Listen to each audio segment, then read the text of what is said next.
When the union's inspiration through the workers' blood shall run, there can be no power greater anywhere beneath the sun.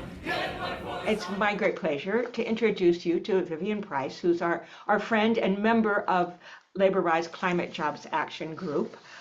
She has experience both in as a union electrician and also as a PhD researcher. So she knows about bringing worlds together.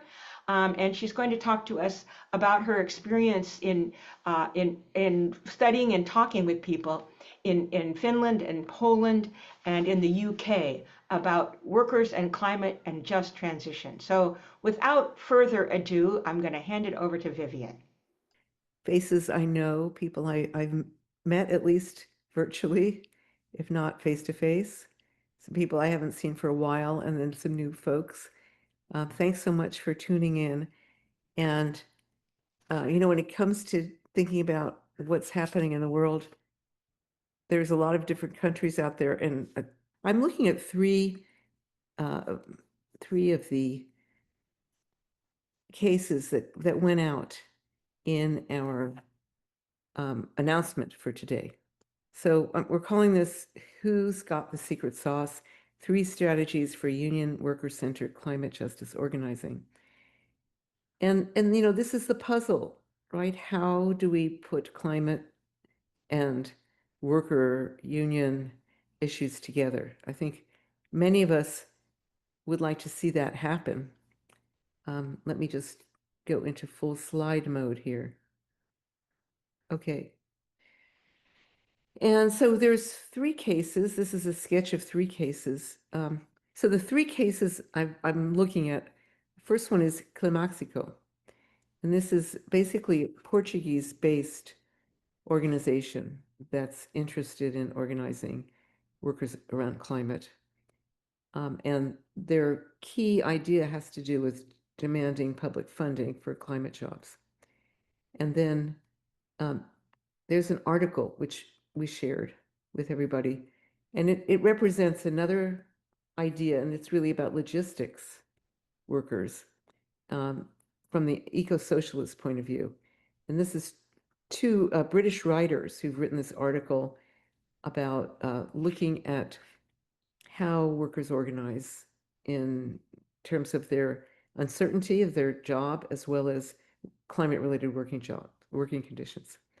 And then I'm going to share a little of the project I've been engaged in, and it's really a work in progress, and it's exciting. Don't know how far I'll get with it. And it's a creative research and activist project to build a labor environmental dialogue alliance to save jobs in forests in Finland. And forest workers are also actually carbon intensive workers, since forests do sequester a lot of carbon, and when you burn them, they release a lot of carbon. So there's a shared idea in these 3 cases, and it has to do with moving the focus of ecological change from centering on sort of the professional, managerial, let's recycle, let's buy things that are green, from consumption, to thinking that production and how workers deal with their jobs and what they produce and how the conditions of their work, that centering of working class action in the workplace and in the community has an important kind of shift of thinking about how we organize the workplace. So we could also call this working class environmentalism. So let's look at Climaximo. And I've got a lot of slides about them because they're very interesting. And some of us have watched some of the presentations they've made. And they're influenced by Matthew Huber, who has this, kind of production-centered view, but they have their own variation on that. But a quote is, "We interpret the climate jobs campaign as class-informed climate politics," and that's they feel that they're influenced by Huber in this way. And I've taken some screenshots from a video that Sinan Aden, one of the organizers for Climaximo, who's somebody who organized in Turkey and now in Portugal and in several other countries. And he's very passionate, very interesting. I highly recommend that you watch the video. And some of us have seen some of the work that he's done. And in fact, I'm working in Finland with a graduate student who's attended some of these ecological summer camps where Climaximo has presented.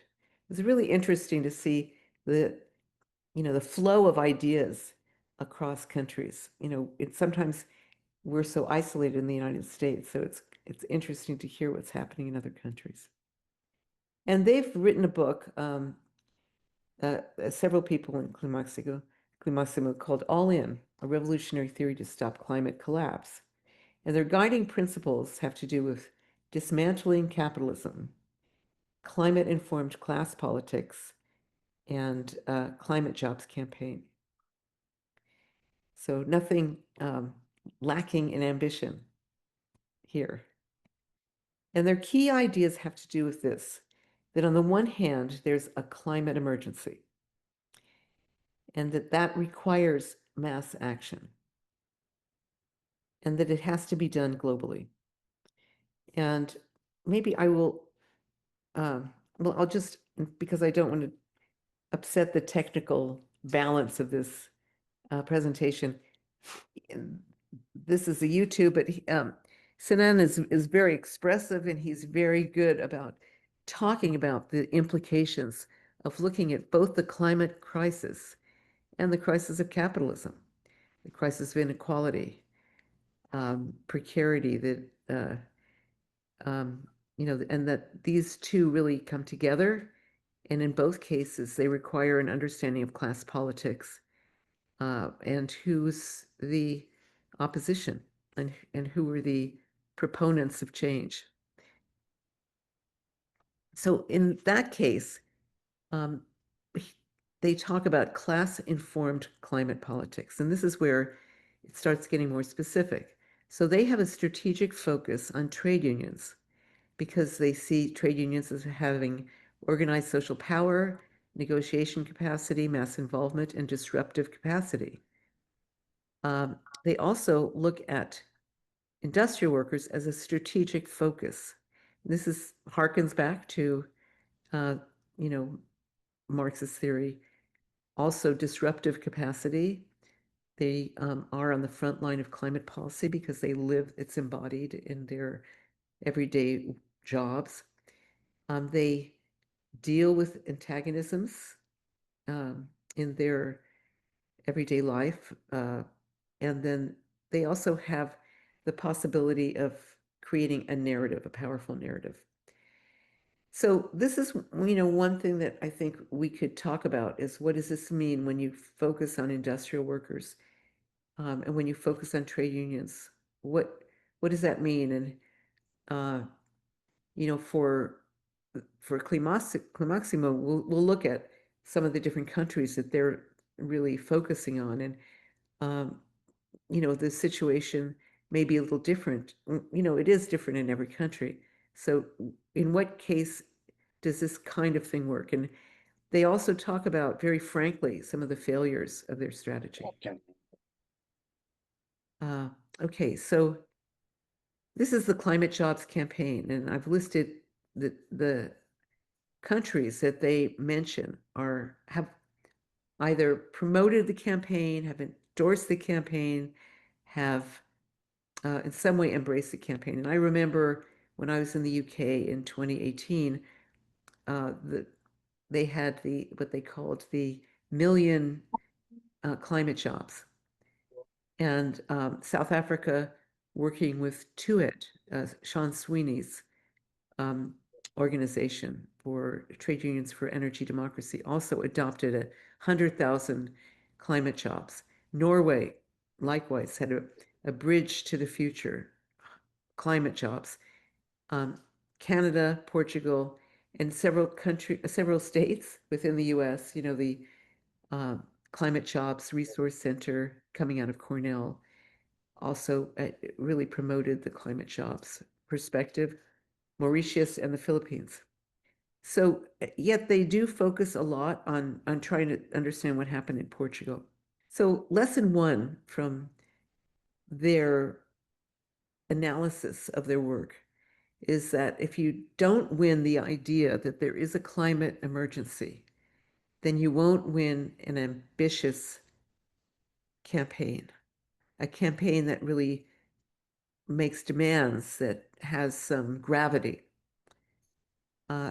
So again, quite interesting, and that's why I think it's useful to talk about Climaximo, because they're not afraid of really trying to draw strong lessons from their work. Lesson two, we must understand that there is no just transition for the unions themselves. Lesson three, you must find the sweet spot between respecting the union structure and engaging with the rank and file. So I think this is also a very intriguing statement, because a lot of times, if we're activists within our unions, or we're trying to work with other unions, we work with the staff, we try to get buy-in, we try to have a campaign that's embraced, and then there's the rank and file, and sometimes the rank and file are left out, or they're not heard, right? They're suppressed. So this idea of looking at the sweet spot between these two forces within unions is, again, very engaging, very interesting. And lesson four, from what they experienced, the climate jobs was and is an essential policy tool for the climate justice movement. And what they mean by this climate jobs campaign is that there should be an end to privatization, that there should be public ownership. So the climate jobs campaign, I imagines that there will be plentiful, publicly funded jobs, good jobs, globally, and that this is a campaign that's really worth fighting for, and that it can start on a local, a national, a regional level. But this comment I thought was worth really highlighting. No one from the labor movement stepped up. Beyond a few individual sympathizers, we didn't find any organization in the labor movement to step up, take the climate crisis seriously in its agenda, and fight for it. Now, why is that? And a lot of it has to do with the emergency of, people losing their jobs, the changes that are happening, and, but there's, again, other things like the threat to leadership, feeling that climate is going to be too controversial, etc. So again, this is lesson four, is another really important piece that we should pay attention to. So I've just put this puzzle together of who supported the campaign in Portugal. Because the book talks a lot about this. And it turns out it was the teachers, the public service unions, and the call centers. It was not the fossil fuel workers. So while Climaximo was trying to really focus on industrial workers in the carbon intensive industries, this is something that we've experienced in the United States, that those unions often do not embrace climate goals, even if their job, I see Steve's hand up there. Go ahead, Steve. Well, I have a lot of thoughts. I'm going to not share all those thoughts because it would take way too much time. Just to say that I'm actually going through a bunch of my old writings on ecology.iww.org and trying to put them together to make an anthology for a book. Long story. But some of these questions I have written about, and I will touch on a few things about Climaximo and also TUED in general. It's interesting. I was not aware of their following Matt Huber's strategy, but frankly, I don't have a particularly high opinion of Matt Huber or his strategy, because I think he has this sort of idea that industrial workers are the most likely revolutionary agents. And I think, as a union activist for a long time, who could go into a long dissertation on union history and the fact that the building trades tend to be the antecedents or the descendants, of the old craft guilds in the AFL, which the IWW was formed to be a revolutionary alternative to. It's not surprising they're still very conservative. These are not insurmountable problems. I'll just kind of wrap it up and say that. I can't really go into all the details because, like I said, it would just take way too long. But I think these are not insurmountable problems, and I'll give an example of where in the past unions have actually been very revolutionary on this issue, and that is the New South Wales Builders and Laborers Federation that organized the Green Bands in the 1970s, and there's a good book about that called Green Bands Red Union that talks about how they did so.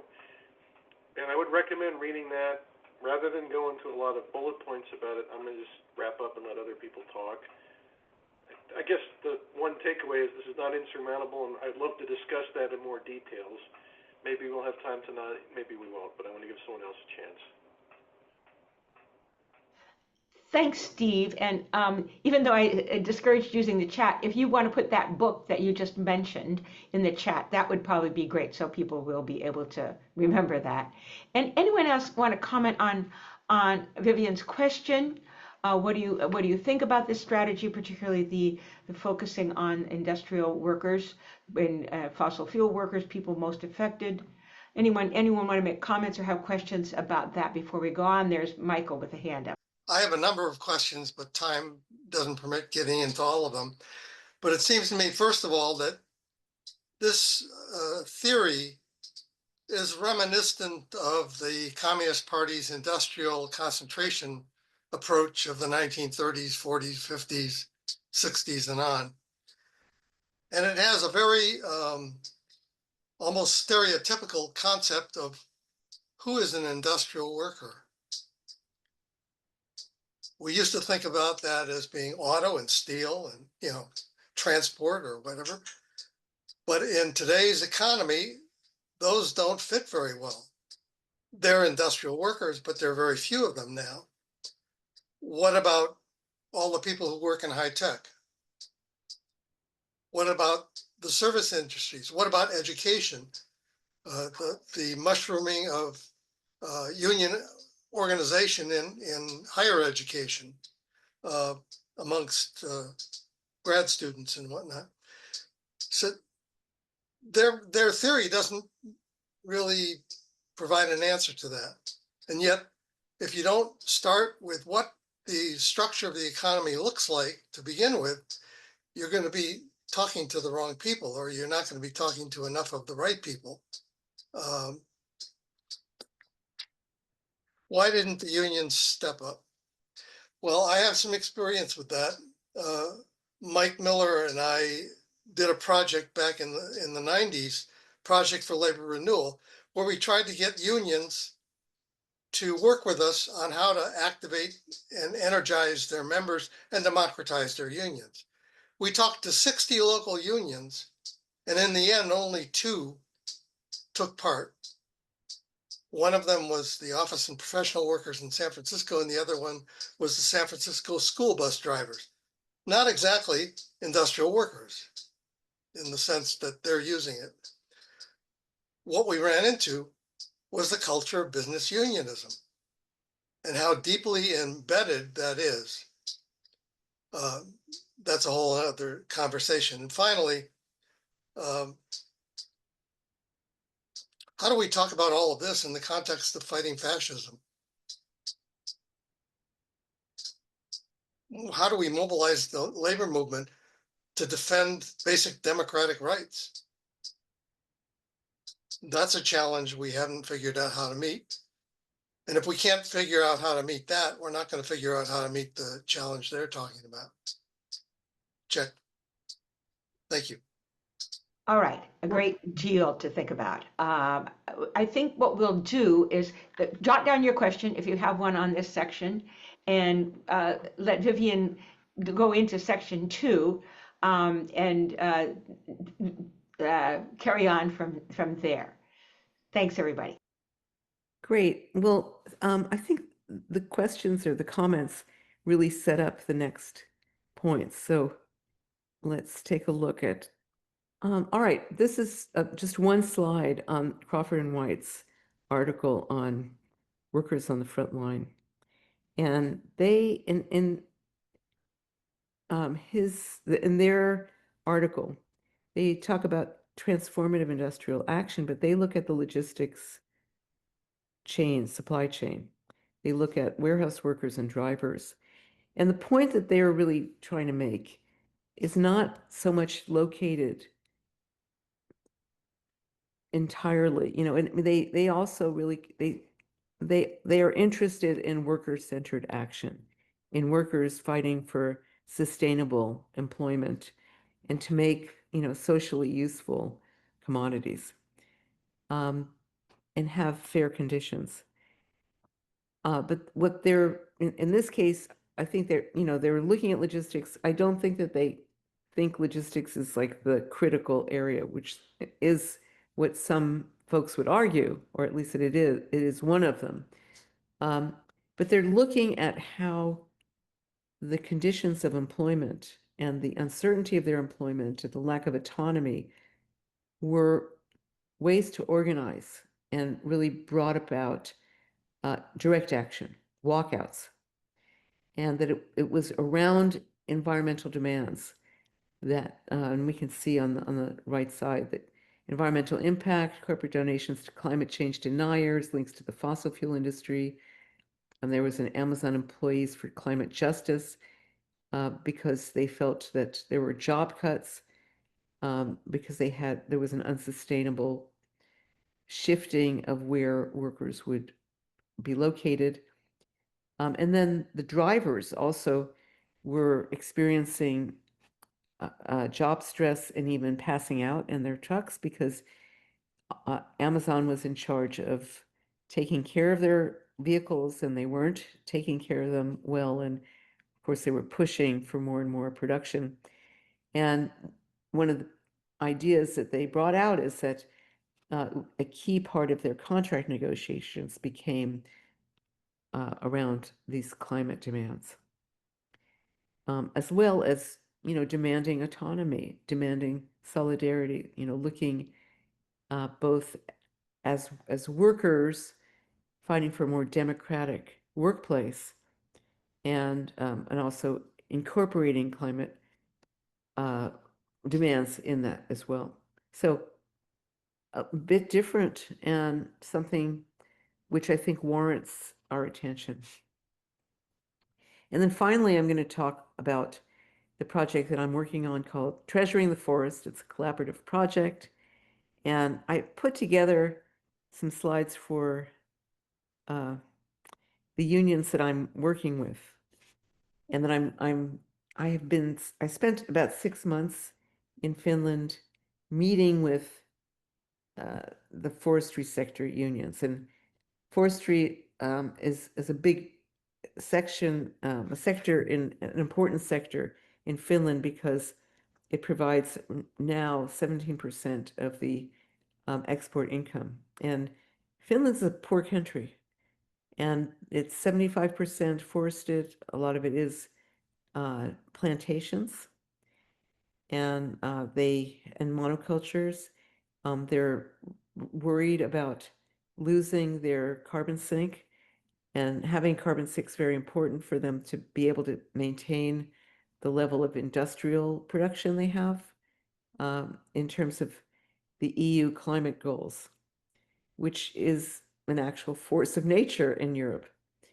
And they also are concerned about biodiversity. So we have the environmentalists and the scientists on one side, and then the unions are concerned about a number of different issues in the way climate is affecting their jobs, but also, the market forces. So the Finnish forestry unions face a challenging future, and this project was conceived as a creative way to build power and preserve the forests. So here's a few pictures. Again, what is the forestry industry? The biggest industry is paper and pulp factories, and you see in the lower left-hand corner one of these, the Metza group, which is based on a cooperative of forest owners. Again, the structure's quite involved in who owns the forests, which is like there's 600,000 forest owners. A lot of them are small plots, but they're gathered under an organization which works strongly with the industry itself and sort of marshals forest owners into doing what the industry suggests. Paper was a very big commercial export income, but that's because of digitalization that's declined, and now it's pulp. Pulp for guess what? Cardboard for the online industry. And again, so this you'll see on the right side, the environmentalists who tried to have a blockade of this Metza, a paper and pulp mill called Chemi, when it first opened, and their sign says "Waste our nature, this is a waste of our nature, turning it into pulp." And you see in the upper right-hand corner sawdust. So whatever on the left, you see these big logs that come in, whatever they can't use for pulp, they might, turn it into sawdust, which when it's a really a waste product, they try to use it for fuel to do a kind of a circular economy within the paper and pulp mill, but they also send it to the district heating plants and burn it as fuel. So there's, again, a lot involved. And then, of course, there's timber, sawmills, and, plywood, things of that nature. So forestry is a big industry and has a lot of different aspects. And it's broken into several unions.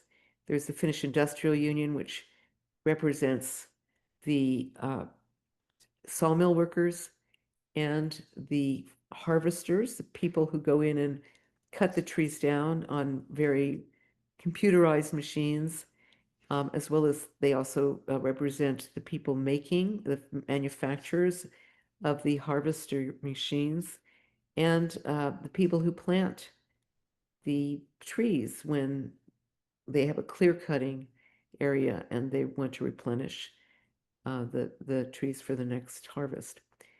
The paper and pulp union is called Paparilito.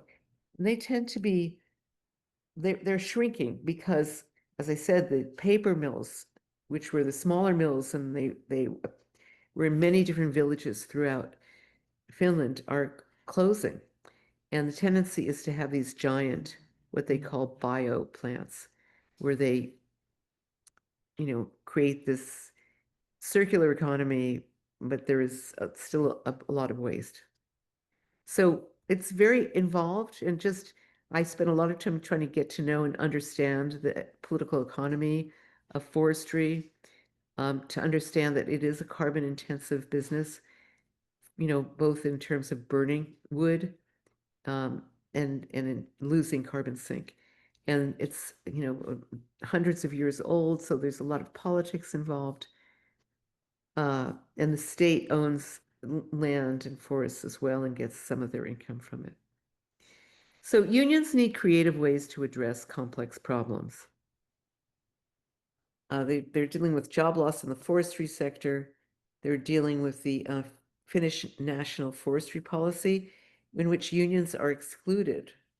They're only considered in terms of being represented by the industry, the employers who, are also investing money in South America. In the last 25 years, they've built up a lot of paper and pulp mills in South America. And interestingly enough, this is one of the ways that the industrial union, Finnish Industrial Union, and the paper and pulp union, together with the white collar union that works with these, are tied to South America and have built up a network of mutual solidarity. So this will come out a little bit later, but it's, when Michael asked, what about fighting fascism?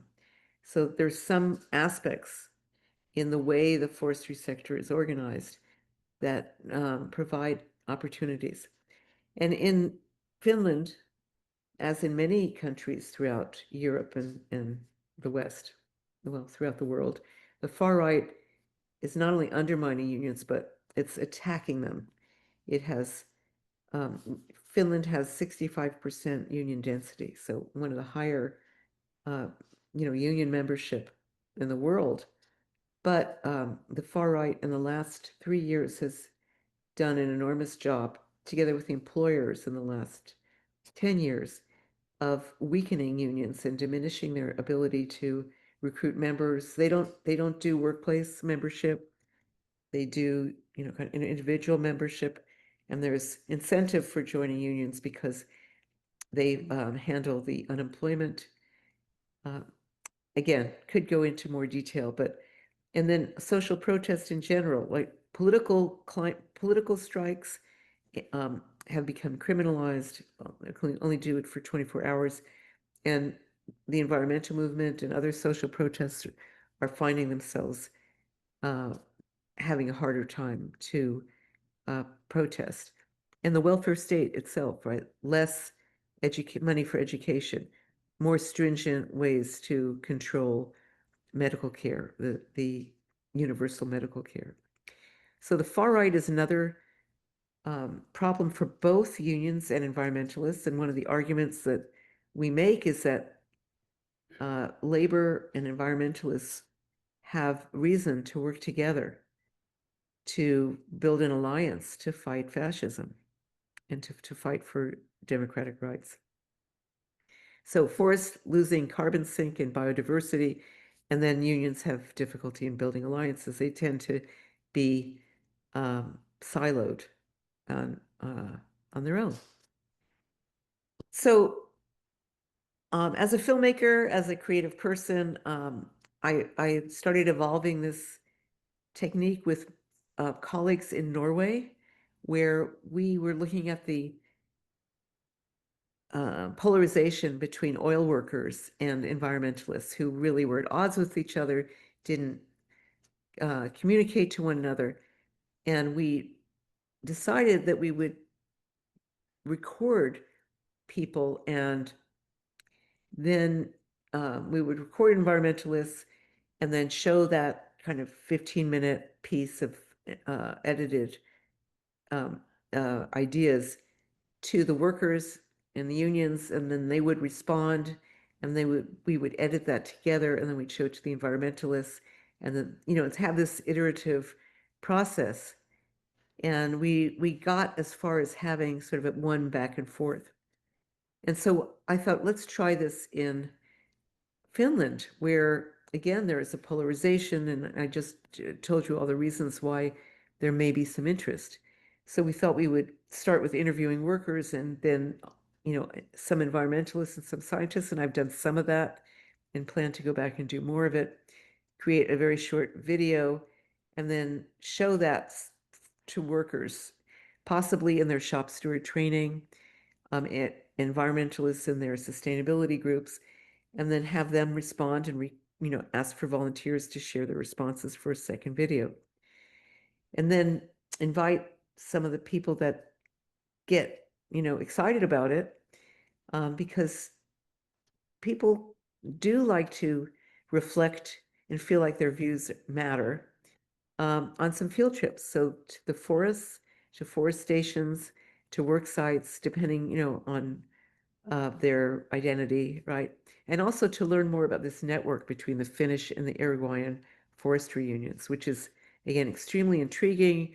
It's actually been a network that made a difference in the 2022 strike against the more aggressive paper and pulp mill company, UPM. When Uruguayan workers threatened to strike in solidarity with Finland. And then to identify and work with individual union members, environmentalists to come together, who would meet and talk about, what they could do together. And then share the results of these meetings, ideas for a second video and action plan with union leadership and environmental leadership. And then, and that's that sweet spot between the two. And then complete a final video in Finnish with English subtitles, really trying to capture the process and the work sites, and the forests that brings us together and kind of creates, some inspiration in Finland and possibly, for other industries and possibly for other countries. And then what that means for collective bargaining, the future actions to fighting for a democratic, egalitarian society with healthy and protected forests. So I don't imagine that this is going to be wrapped up with red ribbons, but it's a different approach to trying to build communication, dialogue, to get people involved and do it in a creative way. So we would also screen the second video for local audiences and then create plans to work on a broader campaign. So what would the unions gain? They would develop labor environmental engagement to build membership, which is now diminishing, to strengthen collective bargaining, to influence public opinion, legislation, electropolitics, and save the forests. And some shared ideas of all these three pieces is to focus on precarious employment, to look at the questions of austerity, the pulling back from publicly funded kinds of industry and employment, and then the attacks on labor, and the concerns about the effects of nature, whether it's the bad effects of nature or, in Finland's case, the love of nature, because the Finns are very tied to their forests and very proud of them. And there's this a lot of ambivalence about the forestry industry. The difference has to do with the target groups, focus on labor or the focus on coalitions, and the level of ambition for change. So what does this mean for us, for you? How do we try to, take some of these ideas and use them for thinking about, what we do next? So thanks very much, and maybe we can open up the floor. Thank you so much, Vivian. Yeah, I see applause streaming along, and I'm sure that's widely shared here. So there were some good questions at the end. What does it mean for us? And you may have other specific questions about those particular projects. So I'm going to suggest that we just have some questions now first. And if you have a question, you can use your virtual hand. That'll allow me to be able to see that you have a question. There's Joni Parker. Go right ahead. Okay, I put something in the chat about my work with gas transition allies here in the Northeast. Yeah, I want to be sure. Obviously, we're up against the issue of trying to get people to transition off gas and methane for heating and cooking, at the same time building relationships with gas workers. And we had some coalition building around geothermal and net geothermal, which was going pretty well. But that has actually slowed down since we haven't been able to figure out how to scale up on a statewide basis for the net geothermal projects around here. But I wanted to just underscore the importance of building relationships and what you talked about, Vivian, because I think that's the key thing. And I'm just curious if other people have had direct relationships in their work in the climate with specific unions in this country, not necessarily trade unions, but other unions who are affected by the work we do in climate. Good question. If anyone wants to directly say any particular experience you've had, now would be a good time to do it.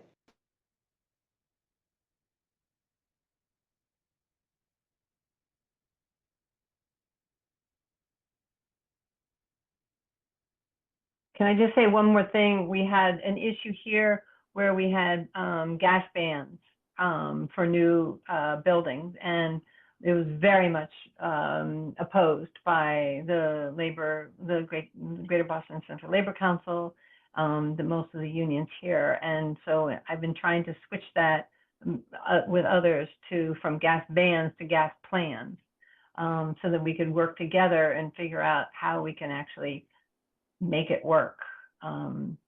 So again, just curious whether other people have had any luck in terms of building those relationships.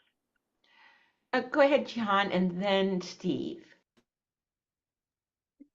Hi, everybody. With actually Ted and Bonnie, I worked in the Green New Deal committee back 4 years ago. So from 2020 to around 2020 to 2022. The focus was strongly on PG&E. So that work started maybe a year before I joined the DSA. We tried our best to reach out to IB 1245, and we had very little luck. They weren't aggressive at all, but they were mostly disinterested, and they did their best to avoid us. So after 2022, I switched to a research track. So we wrapped up the PG&E work at DSA. It was not going anywhere on the labor front, at least. I mean, there were some accomplishments, but not on the labor front. So I decided to turn it into a research project to understand why we were failing.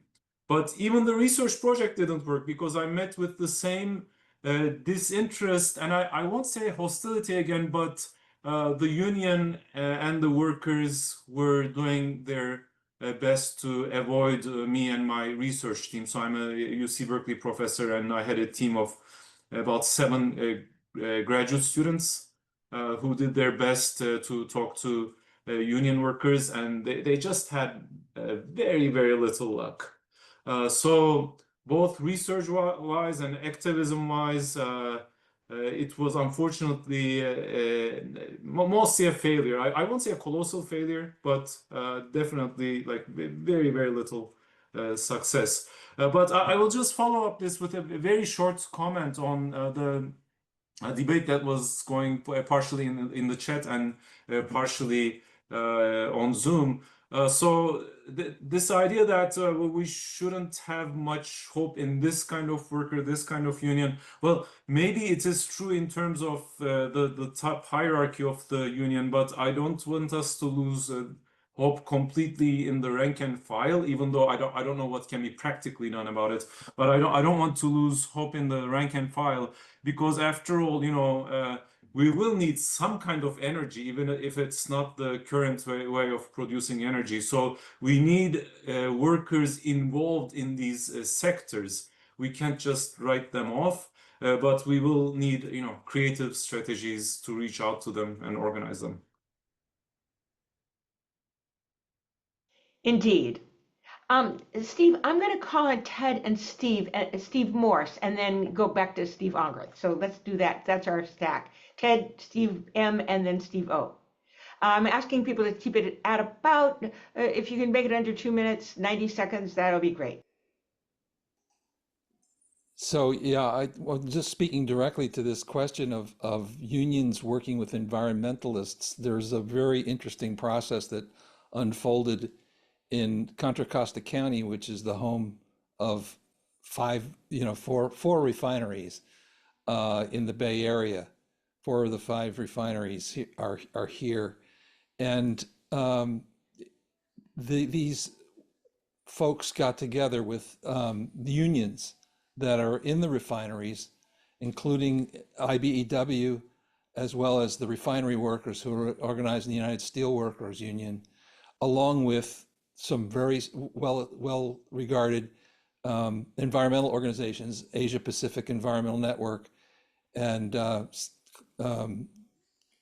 CBE, the Communities for a Better Environment, worked over a period of years they met for like 3 years to develop a series of ideas about what it would take to actually take care of the workers and the communities as the refineries shut down. So it's sort of the premise being that the refineries are someday going to shut down, whether it's next year or 20 years from now. But at least that concept was behind this, and they came up with these ideas. And I'll put in the chat a report on that we had a workshop on that subject. Thanks, Ted. I did put the report itself, but if yeah, and now you have our own writing on that. So thanks, Ted, for that. And now Steve Morse. John, is your hand up again? I can't tell. Or is that a residual hand? Okay. So we're going to go to Morse and then Ongarth. Okay, I just remind people of some workshops we did in 2023 through Laborize. Vivian, I consider the lead organizer of that, and the tradeswomen that she knew were the key people that came to that. They were active building trades workers, and a number of people that are here were involved in that. Beth and Michael and Susan and Vivian and me, and so after the first one, we were trying to look at where there was some, environmental labor cooperation. But so I'll just point out one that we profiled in the second gathering we had, which was the IBEW in Austin, Texas, which had done a number of progressive things, including being key people that passed in the Texas Labor Federation a Green New Deal by another name, and then ceasefire resolution and stuff like that. But they had this campaign that they brought as a city electoral issue around air conditioning in the schools. And Austin's very hot, and some of the classrooms didn't have air conditioning. So it was union jobs to install air conditioning, and so it was a benefit for students and teachers and the community and for the union workers. So it was one success. Okay. Thanks for that, Steve. Now we have Steve Ongarth. I'm going to have to make it quick because I have to go in about 1 or 2 minutes here. But let's see. Jihan mentions the 1245 campaign. I was briefly involved in that too. I think we just didn't have a chance to give that campaign its proper effort. There was a potential avenue that we never really pursued, and we had a list of the 1245. Actually, we had a list of IBEW supporters who supported Bernie Sanders, and on that list there were at least a dozen 1245 members, and it's possible they would have been more open to the campaign than some of the others would have been. We don't know unless we ask, of course. And the key to succeeding in those campaigns, it really has to come from rank and file workers who have the trust of their fellow workers, and you have to build those relationships, and they take time. It's arduous, it's tedious, there's no quick thing you can do with that. Slightly shifting gears a bit, this is related to what Vivian was saying. In my own research on my late mentor, Judy Berry, she related an incident where, she had been a labor organizer, but she was involved with Earth First, and there was a no exports demonstration, and they tangled with a bunch of timber workers, and they decided to have a summit where they talked, and they wrote down what their concerns were on separate pieces of paper, the environmentalists and the Earth First environmentalists and the timber workers, and they found that they agreed on 95% of the issues. And sometimes it's a matter of getting past the divisions that the boss sows between us, and that involves building trust. And Judy had a unique skill at that a lot of people don't have. And I think that's really what it comes down to. I could go into example after example, and I've written about them, and they're on ecology.iww.org. Hopefully I'm trying to compile them into a book. These are not, like I said before, it's not insurmountable. It's just, there's no obvious quick road to them, and I think that's what trips us up. and I'm going to have to stop and log off. I hate to do that because this is a great discussion, and I'm really glad you're all here. And thank you, Vivian, and thank you, everyone else. But I have a very early shift, and I have a lot to do this week, so I'm going to say goodnight. Good night, Steve, and thanks. And yeah, work can be very inconvenient. But thanks for being here when you could. So now we have Michael and Bill on stack. So let's go, Michael, Bill. That might be the end of the stack, depending on how long this goes. But let's hear what they have to say. Why don't you let Bill go? I've already talked once. Okay, that's good. Yeah, go ahead, Bill, and then you're next, Michael. Well, I'll be very short. I mean, I also have been trying to publicize the Contra Costa just transition, and essential to that is making it clear that just like I'm an educator, just like we say, the conditions for educators are conditions for students. I think the conditions for workers are the conditions of communities, and especially around safety. And I think that the more we can stress that, uh, you know, uh, those of you who remember Tony Mazzocchi as one of our great leaders, the more importance. Wages and benefits are all fine, but if you can't live to enjoy wages, it doesn't mean much. So we have to continue to show that linkage when we talk about just transition.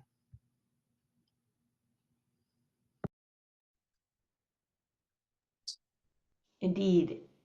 Michael. I have a question for Vivian. Go ahead.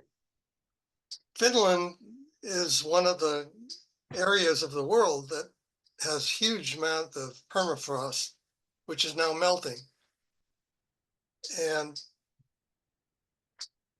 in the case of the refinery workers, it was the crisis of impending or actual closures that brought them to the table to talk to environmentalists. They didn't wake up one morning and say environment is great. So I'm wondering if the crisis precipitated by the melting of permafrost has forced workers whose jobs depend on the existence of the permafrost to approach the question of climate change somewhat differently.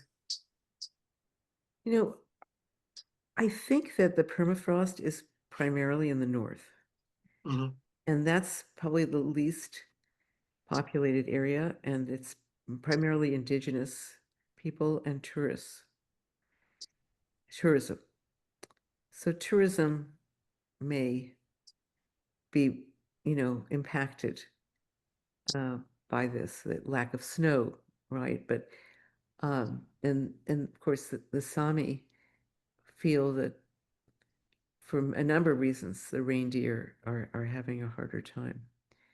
But in terms of there's also peat, and peat, they have put a higher price on peat, which it's not permafrost, but it's also it's a fuel that has is affected by climate change, but it also lets off an enormous amount of emissions. So there's an attempt to restore some of the peat, but I don't see any, group of workers that are particularly affected by permafrost melting that I know of. Thank you. But, on the other hand, forestry workers, the forestry industry is affected by the, poor conditions for growing trees. Trees grow slower, and they may have more susceptibility to bark beetles, in Finland as well as in California. It gets harder to find good timber. The old growth forests are more tempting to open up.